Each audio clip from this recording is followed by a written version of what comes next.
Live from Fargo and serving you on TV, online, and on the go. This is Valley News Live 10 at 10. Heavy rain hit the Fargo area early this evening, while other areas were dealing with more severe weather, and more may be on the way. We're getting multiple reports of flooding in streets of many different parts of our viewing area. Take a look at this. A picture of a semi with water almost all the way up to the wheels. That was taken in Valley City just after 5:30 tonight. Now, we also got these photos sent to us from another viewer of the road going through Valley City State University, and as you can see, flooded streets on campus. Our Valley News Live storm team has been working hard to stay on top of the severe weather and let you know what's coming your way and when. So let's check in right away with Chief Meteorologist Hutch Johnson for the latest. Hutch? Thanks so much, you two. As we head through the late night hours, and we're seeing a line of shower and thunderstorm activity mainly focused in northwest Minnesota through the southern Red River Valley. A trailing line has formed from Langdon and points south through Nelson County and back into parts of Barnes County that has been inundated with, as you mentioned, a lot of rain. Rain is a primary risk, although we have very gusty winds up in northwest Minnesota called a wake low, and that is causing wind gusts in excess of 60 miles per hour at times, not related to thunderstorm activity. Strong storms in the Pennington and Red Lake counties, as well as some moving towards northern Beltrami County and the Red Lake, have all fallen below severe limits, at least at the present time.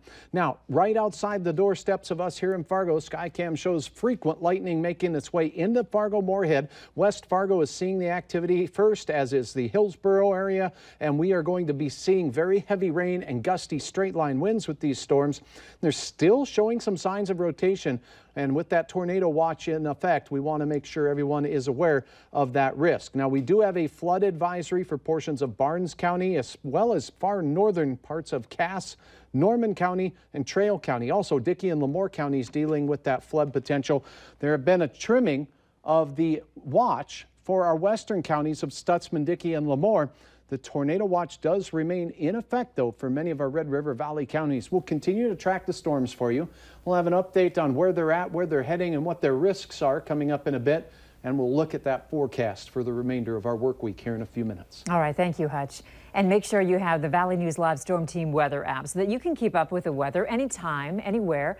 You'll get the latest forecasts and conditions so that you can plan your day. Just search VNL Weather in the App Store and download it for free.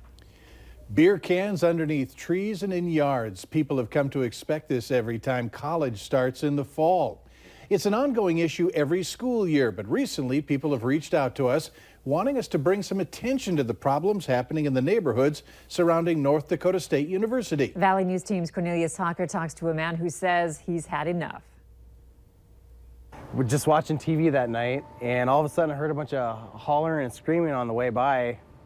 And I happened to look out my window and I seen a bunch of college kids out in front here, and I noticed my sign was gone. Scott Filler says he checked his surveillance video and saw what happened to his sign. It just happened literally before I looked out the window, and I went back to the window again and I saw the guy walking down the sidewalk with the sign above his head. And my first reaction was to get my shoes on and go chase him down and get my sign back. You can't hear what's happening, but the college student wasn't as cooperative as the video looks. Right away, he just kind of acted like it wasn't my sign, and he argued with me the whole way back here, but I wasn't having it. I'd like to see a little more patrolling in the neighborhoods, I guess, just to let the kids know that they are being watched. Being watched by police and the people who live in that neighborhood. Cornelius Hawker, Valley News Live. Filler tells us he did call the cops after the incident this past weekend and that they did go to a house where a lot of college kids were partying. If you live near any university in the area and there are problems, don't hesitate to call police. If you've got a problem that you want us to look into, all you have to do is call our whistleblower hotline, and we'll do our best to figure out a solution for you. Call 237-6576 and leave your tip. A member of our investigative team will get on the case and go to work for you. A mom's Facebook perspective about the night of a teenager dying while visiting friends at NDSU has already been shared on Facebook more than 1,000 times. The mom went to pick up her son, who also lived in the dorms on the same floor on the same day that Devin Delaney died. Her post on Facebook reads, "That could have been my son." She encourages students to look out for one another, check in on one another. and be the kind of friend who doesn't walk away. We are very imperfect parents, every single one of us, and our kids are imperfect. I don't expect my kids to do perfect things, but I want them to learn from every mistake. And they're going to make mistakes.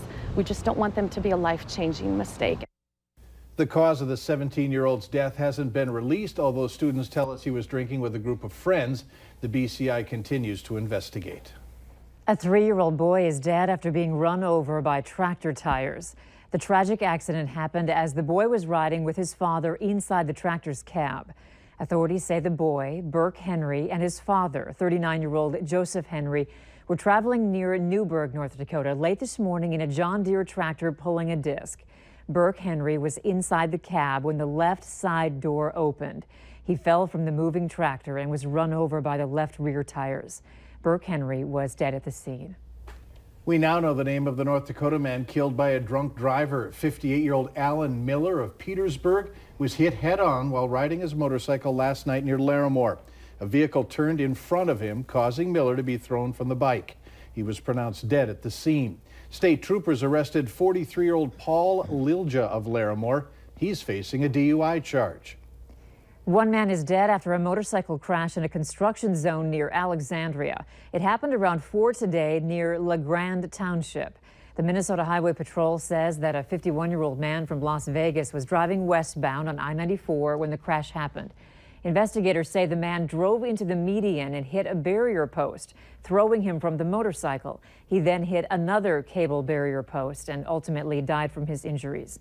The Minnesota State Patrol says they plan to release the man's name tomorrow evening.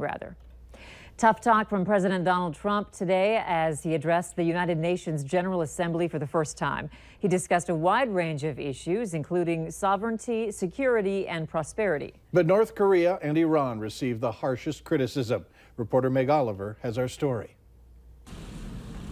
President Donald Trump showcased his America First policy during a spirited 41-minute address to the United Nations General Assembly. In America, we do not seek to impose our way of life on anyone, but rather to let it shine as an example for everyone to watch. As President of the United States, I will always put America first. Mr. Trump called on world leaders to isolate North Korea's Kim Jong-un and discourage his nuclear weapons ambitions.